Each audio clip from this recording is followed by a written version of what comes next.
Good morning, Mr. Caspian. Good morning, Mr. Mommy. How are you doing today? What are we doing today, Mom? We're gonna make a video. We're going to make a video. You're making a video? Yeah. What's your video about? About digging and playing. Digging and playing. Cool. Alright, hi everybody. So what I wanted to do is take a moment to tell you about all the different things that we've already tried. Where I grew up in southwestern Ontario, my parents always had this big beautiful garden, and we'd play in it all summer and eat and snack and whatever else. They grew beans along the fence line, and it was my favorite thing ever. There was also some trees along the side of the property. I think they might have been fruit bearing, but I don't remember ever there being fruit on them. But I would climb in them and whatnot, and it was a great memory.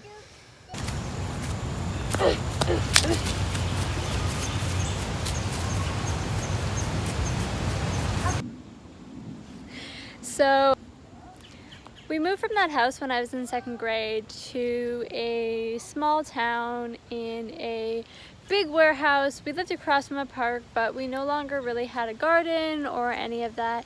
But because it was a farming community, there was always fresh produce around. We lived close to the Amish, and my parents worked with the Amish with their own businesses. So there was always fresh produce, and it was always a part of my life. And because I grew up in a rural area in a farming community, a lot of our school trips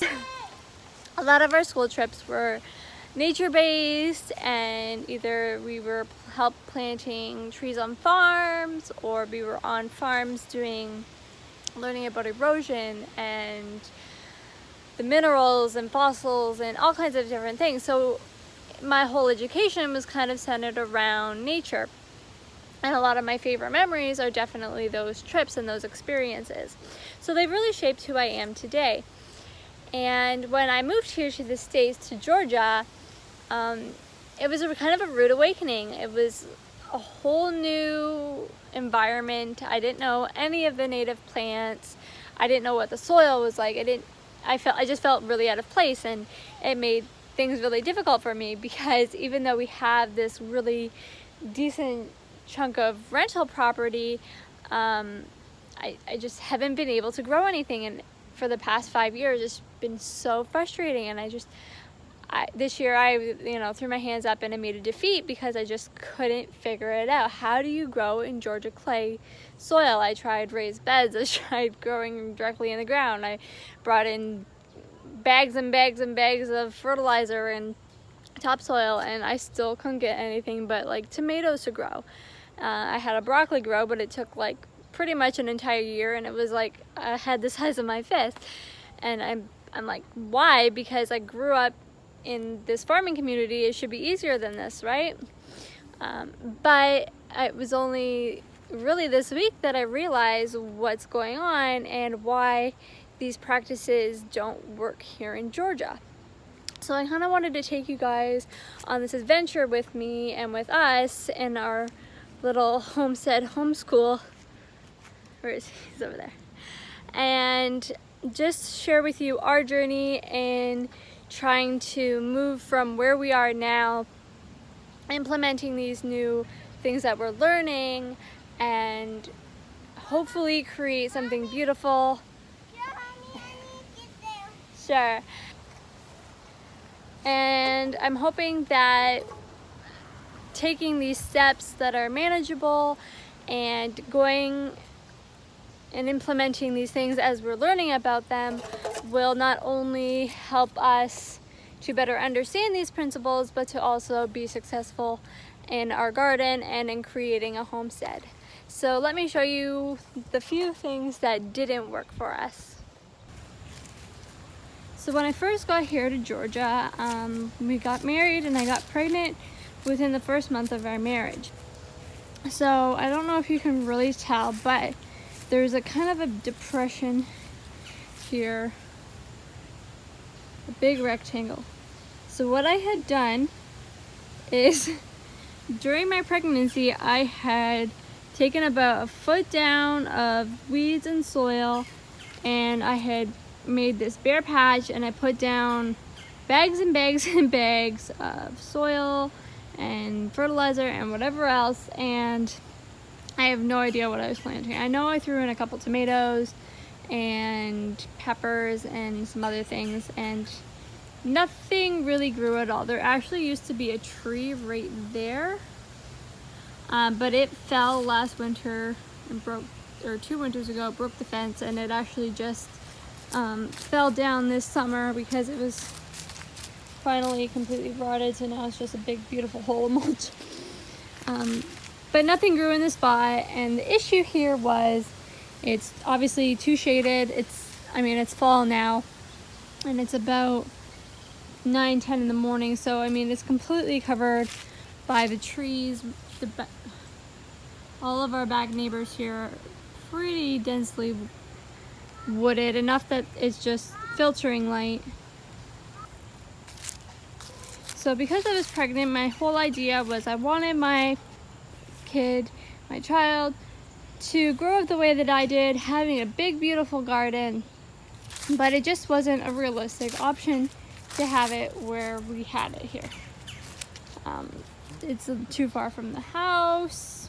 Not too far, but it's literally in the back corner of the property. So it was too far for me to get out with a newborn. The summers here in Georgia are ridiculously hot, and it did not work for us to have it in this spot. I probably got maybe 1 tomato and 1 pepper out of this 6x6 plot. It's actually probably bigger than that. It's probably maybe 10 by 10. Anyway, didn't work. Eventually, last year, the year before, I decided to throw up this little compost bin, but our compost situation is a whole nother issue. We weren't really doing it right. We weren't mixing the browns and the greens.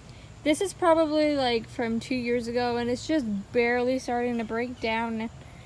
The shells are all still kind of there. All the green stuff's broken down a couple times. I think there's actually a pepper growing in there. We've had a couple stalks of corn try and come up, but I'm pretty sure those are GMO because they never really grow, or hybrid, who really knows. And I really just have no idea what's going on in there. There actually looks like there might be some strawberry or mockberry growing in there too, but this method of composting doesn't suit our needs. Again, it's pretty far to lug it out. We usually forget, or my in-laws will just throw it in the trash because that's what they've always did. They don't really value self-sustainability and composting and recycling as much as I do. So there's a differing in values there. So the year after that, when my son turned 1, I had learned from my mistake of having it in the back of the yard, the far back corner. So I decided to move it up to beside the deck. So what I had done was the same exact thing. I came up here to where our little coop is now, and I had actually, you can kind of still see the lines here as well. I had dug a big square and tried the same thing. I tried to plant it directly in the ground in this big, well, not as big, much smaller, probably 5 by 4, thinking maybe it was a size that was manageable. But over here was kind of worse. It gets a lot more sun, which was great, but it's completely dried out clay. You can see this section of the yard is just bare. So it wasn't working at all. And I don't know if I did anything the year after that. I really can't remember. I think I tried container gardening on the porch using green buckets like this and different things, but that also didn't work for us. Woo! Mother Nature. I'm getting a nice blowout. So then the year, what are we? Okay, he's 4 now. So last spring, I'm like, you know what, I'm gonna give this another go. I'm gonna do raised beds, and I'm gonna put it on the other side of the property, on the other side of the house here, which would be the west side, I believe. In a minute. No, it's still back. Okay, let's go check the mail.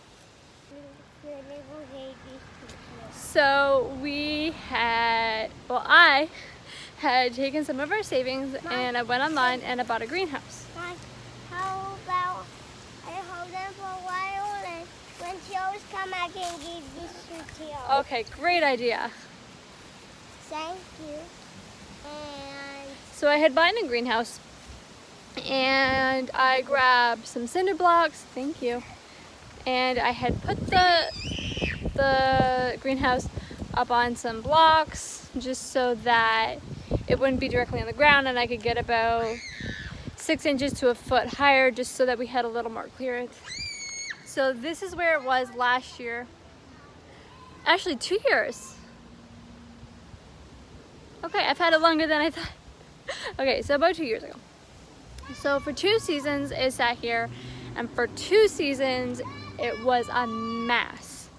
So I thought, I'll go to the horse farm and I'll get free manure. So we got free manure, and I put them in the beds in the early spring, like in February, thinking that we wouldn't really put our seeds in till a little bit later because it gets really hot, but it's kind of inconsistent in the early spring. And we were doing our seed starters, and I had bought trays that have little greenhouses on them, and I had left them inside, and we started things in buckets and whatnot, and I had little cinder blocks, raised beds inside of there, and I had made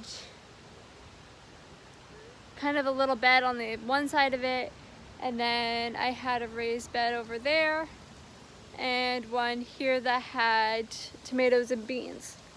So that year, the only thing that I managed to grow was tomatoes, and I was like 3-4 tomato plants, and they were booming like crazy. I can't remember what they were.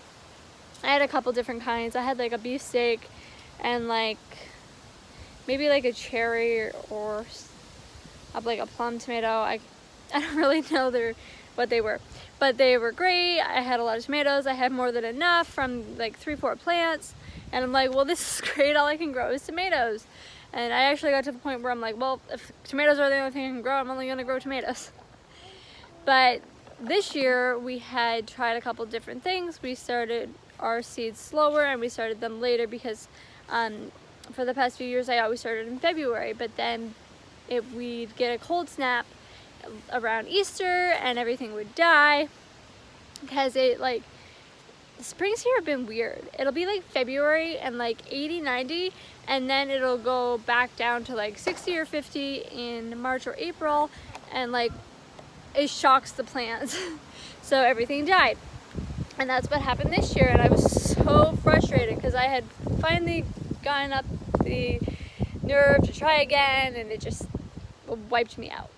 So then it was late July or August. I had some seeds left, and I'm like, whatever, I'm just gonna throw these in a tray. If they grow, great. If they don't, I don't care anymore. So I had a couple squashes start, and I had transferred them to this new raised, well, I had moved the bed. So the bed that was over there that had the tomatoes, I moved over here, and I put them in, but the squirrels or chipmunks ate the leaves off of them, and they died really quickly. And the other issue is this is actually north facing, which I didn't think about when I was moving the greenhouse, because I'm repurposing the greenhouse for something else right now for the fall and winter for our homeschool. So I didn't really realize that because it's on the north side, it gets absolutely no sun. So that was a lesson that I learned really quickly. This has only been here for maybe 2 months. I have our raspberry in there just so that, and our strawberries, which we've actually never really gotten any strawberries off. They grow and they rot right away. I might just trash the plant. I really don't know. I don't even know where I bought it. But I have my raspberry there. I had bought a blueberry this summer and it dried out within a weekend and died, and I was so upset. And so did the raspberry, but then all of a sudden we got this really big rain and it kind of restarted again. So it's kind of regrowing, and I'm hoping that we'll be able to keep it alive. So then what happened was I was really frustrated right now, well, within the past few weeks. And I'm like, I don't know what to do. I want a garden so bad. I want to have a homestead so bad. Let me let the wind go. So I was really discouraged and frustrated because I've been trying to move out of this place for 5 years, but our financial circumstances just haven't allowed it. We're still paying off, some of our bigger expenses like Jules' education and school loan and different credit cards that kind of built up over time, medical bills from various things that we've had to do.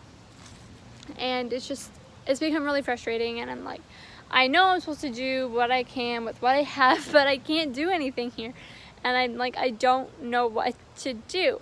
I don't. And, the Spirit kind of just told me, you need to focus on educating yourself right now.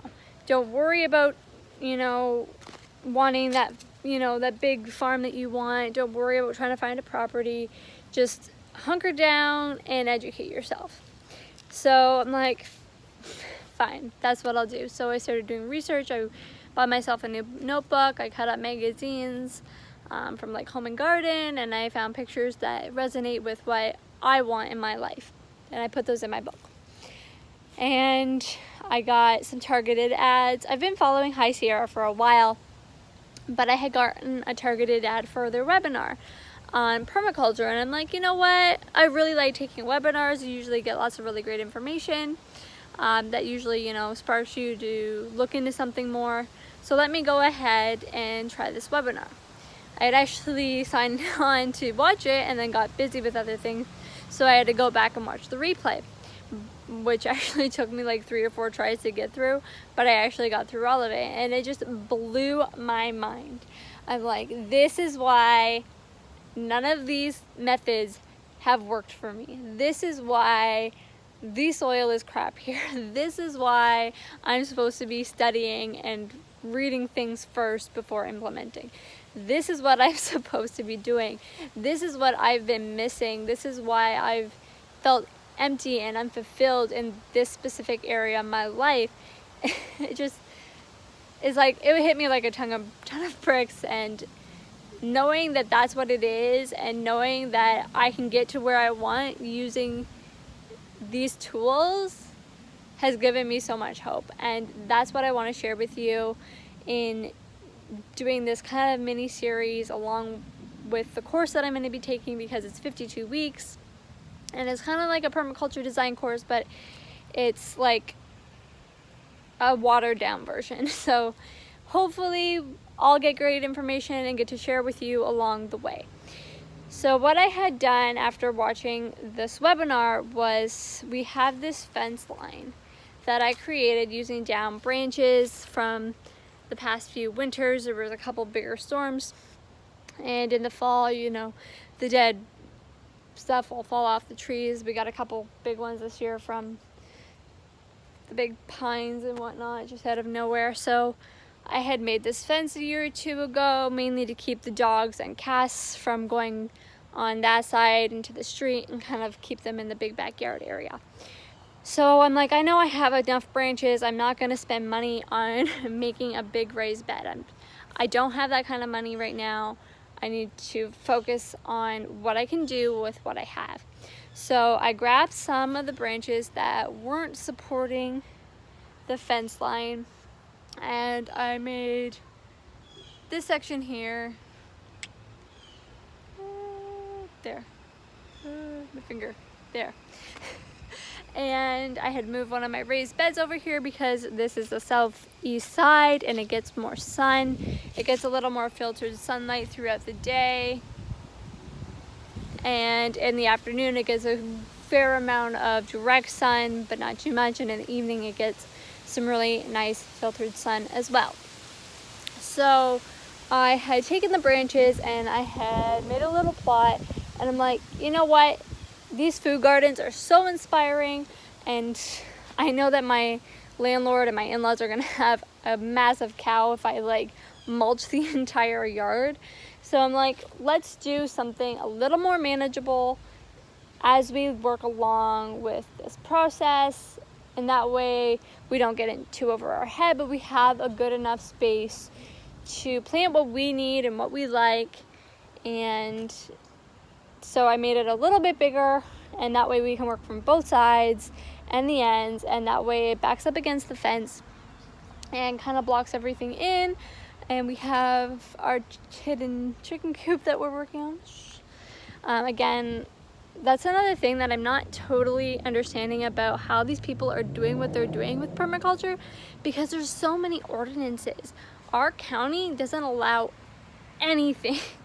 Like, I really don't understand it. And I'm gonna do my best to kind of look into it more, but it makes no sense. The laws that they have in place are doing more harm than good. Back in around First World War and Second World War, they were encouraging families to have these big victory gardens and to have chickens, like 2-3 chickens per person. And now there's all these rules against it, and I don't understand that. Why would you discourage your populace from providing for themselves and their communities? I know why, but it frustrates me to no end. So we had raken up all of the pine straw, and we had put it in a bucket to actually keep in the coop for the chicken when she's big enough, which would actually be around Christmas time.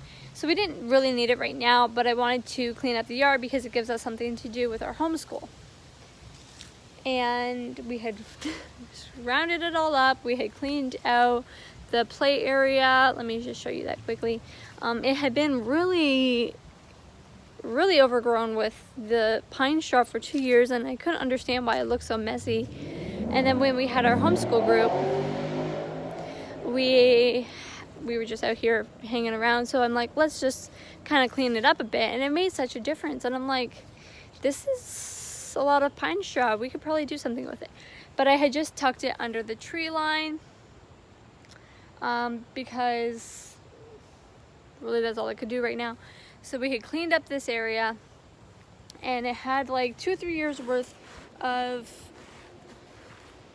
pine straw, and underneath is like some decent broken down pine straw, some decent soil. It's a little dusty right now because it's really dry, but it kind of blew me away.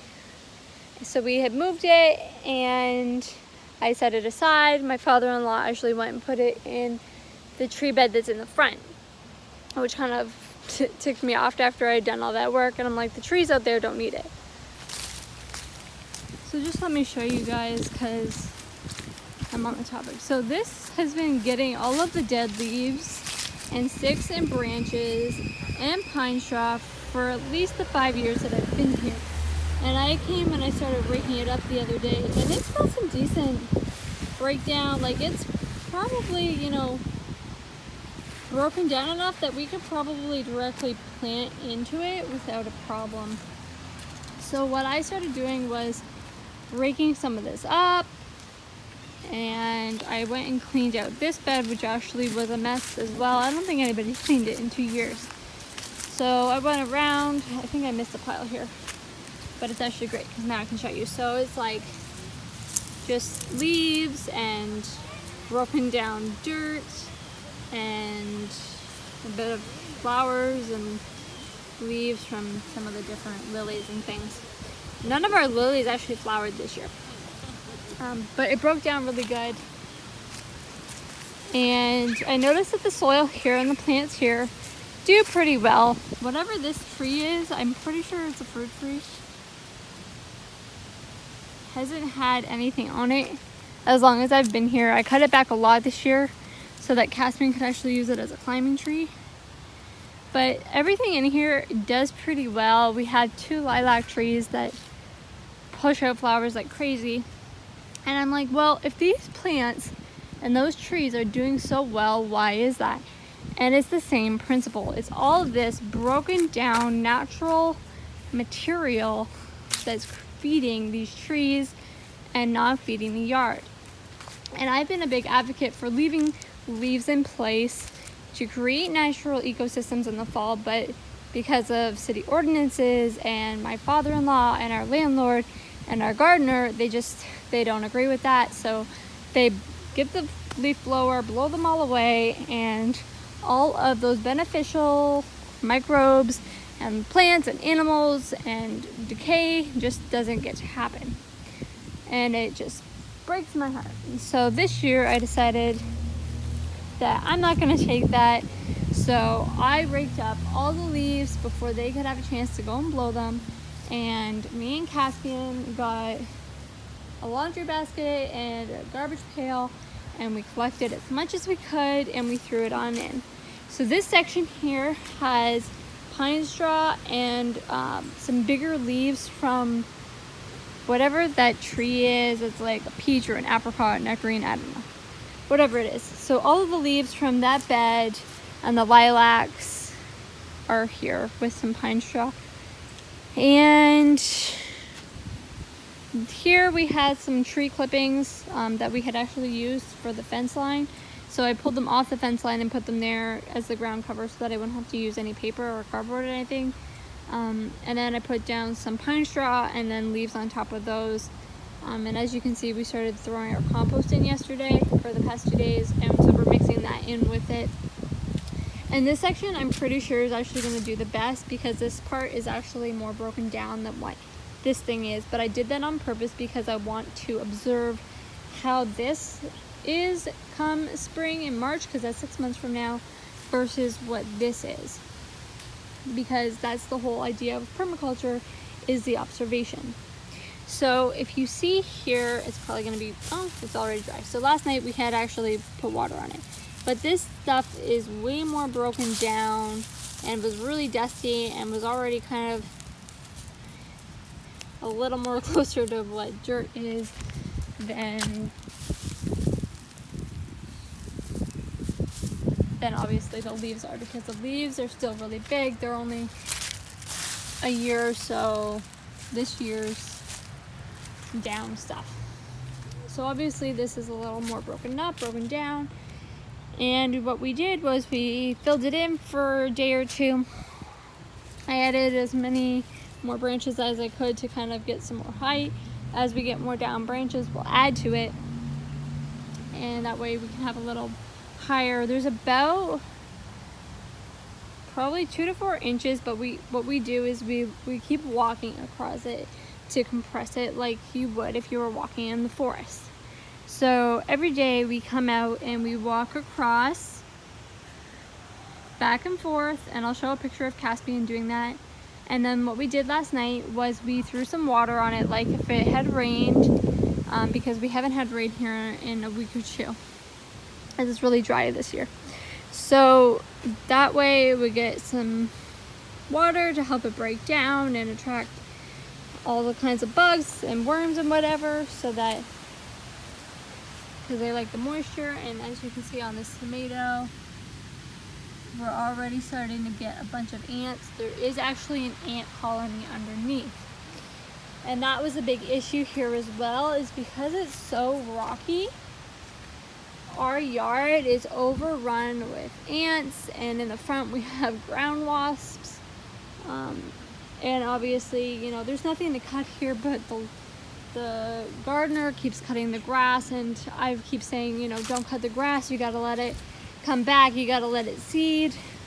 So that doesn't happen. So we have like these mossy patches, which personally I don't mind the mossy patches, but then we also get these coarser, harder weeds, and the only nice spot is around here where we put our pool in the summer because it gets so much more water. But everything else gets dried out. There's nothing even cut, but they come through once a month and they cut it down to nothing. It gets dried out and it dies, and the soil isn't able to come back at all.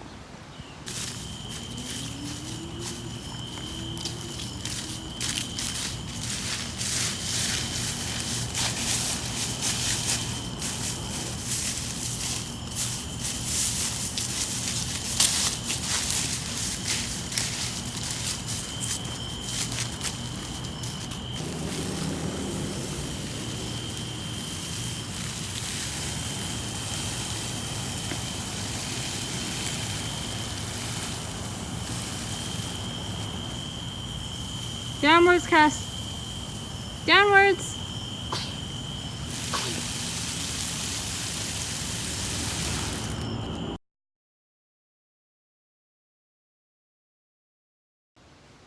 I came into the greenhouse for a minute because it's just so windy. This video is probably a mess, and I apologize for that. But in the course that I'm starting to take,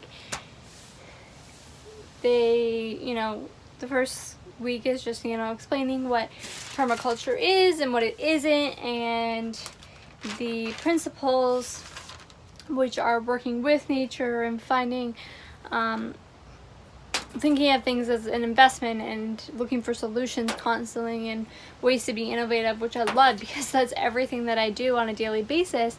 And I can see why the things I was doing didn't work for me and why I felt so unfulfilled with the way that I was doing things. And making the least change for the greatest effect and having high yield with minimal work, and the relationships between the environment and humans and the animals and the ecosystem and just everything. So I've really enjoyed what I've gotten out of it, and I really hope that you'll enjoy what we share with you. And what I really loved was at the end of the first week, they asked a couple questions. And they were, could you improve your day-to-day quality of life by improving your relationship with the natural environment? How? And these are really thought-provoking questions because they make you analyze what you're already doing. And we already do live a very conscious life. We do have some areas of overconsumerism. My husband's a little more mainstream than I am. Cass is like, where are you? He's like, what are you doing in there? He's kind of frustrated with me. He wanted to show the new garden first, but I really wanted to go through and show you guys what didn't work for us, so that you don't make the same mistakes too. Anyway, so they're very thought-provoking questions, and I know there's areas of our life, there's always areas that, could use some tightening up or change and whatnot, but I feel that where we are right now, because I've always been earth conscious, and with our home and our homeschool and everything else, and my personal business in regards to holistic care, we do what we can to maintain those principles of holistics. Mommy, what are you doing with my book? He's too funny. The next question was, could you improve your local community by improving its relationship with your natural environment, and how?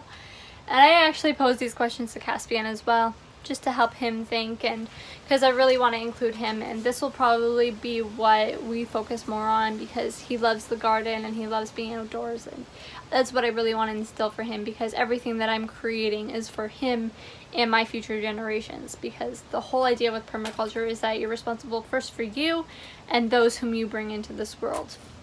So I'm responsible for my son and my family, and I brought this new chicken in the world, so now she's my responsibility as well. So it's providing them and myself with quality of life in every area. So how can we, improve our relationship with the local community and the natural environment? And one way that we already do this is with our homeschool is, sharing different things that we find, different things that we do that are nature-based and conservation and environmentalism. Although we do personally have a different perspective when it comes to environmentalism, we don't completely buy into the global warming aspect of things. We look at it a little bit differently, but we do see the destruction and damage that we have done as humans, and we do take that into account of things. So are bringing awareness to those things and are sharing ways to change how you consume and what you do to help preserve the things around you is our way of reaching out with our community online and with those whom we interact with in our physical community. I just realized that I've been filming the wrong way. Yes. Look at my mouth is pink. You're so cute. Hi. Mama. Hi, baby. I love you, Mommy. I love you too, baby. What? Can you tell me about your garden? My garden is let me check what it's always. You're gonna check how far away it is.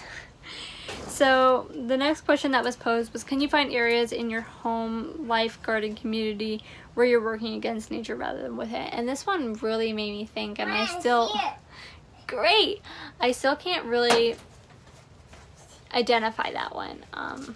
I think that was gonna take a little more assessing what we do and things, because we have been trying really hard to work, you know, we're living on biorhythms and different things like that, so that we are in complete harmony with nature in the ways that we can, you know, living in modern culture. One of the ways that I did think that we kind of work against nature, one of the ways that we do kind of work against nature is buying out of season produce just because it's available. We try and get to the local market as much as possible, but it's not always feasible just because of the way things are for us right now. But we do try and do our best to support our local farmers and growers. But you know, you do what you can, right? So not buying, you know, things that are in season just because of grocery stores. We have food coming from Mexico and South America, so things are available to us year round.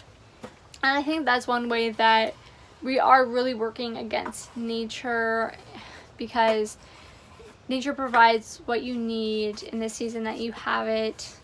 And that's also why I believe, like, eating for your blood type and eating in season as well, because when you follow those patterns of nature, you're being provided with what you need when you need it. So even though it's nice to have those things, it is a little against nature in those regards, but not in, you know, a bad way, other than the fact that your consumerism drives the need for those to be produced more.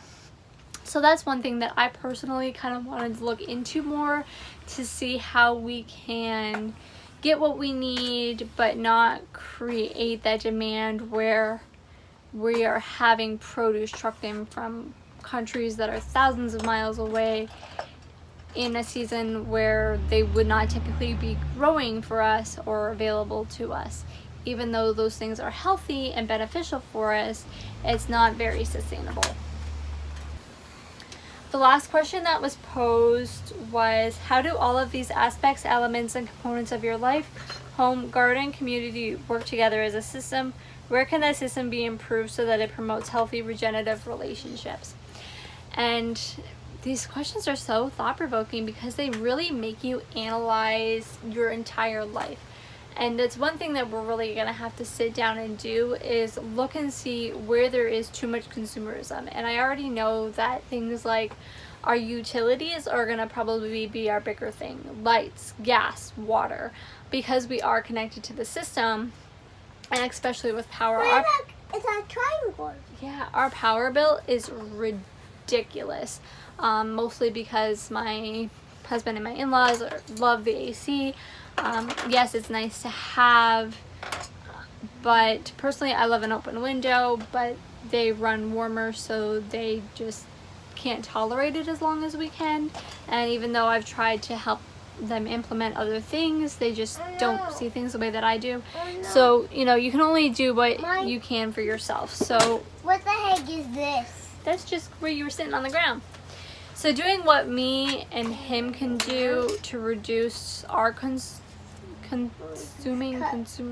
whatever, of these utilities will probably be the bigger impact that we can have in that regard. What is this cut here? It's not a cut. What is that?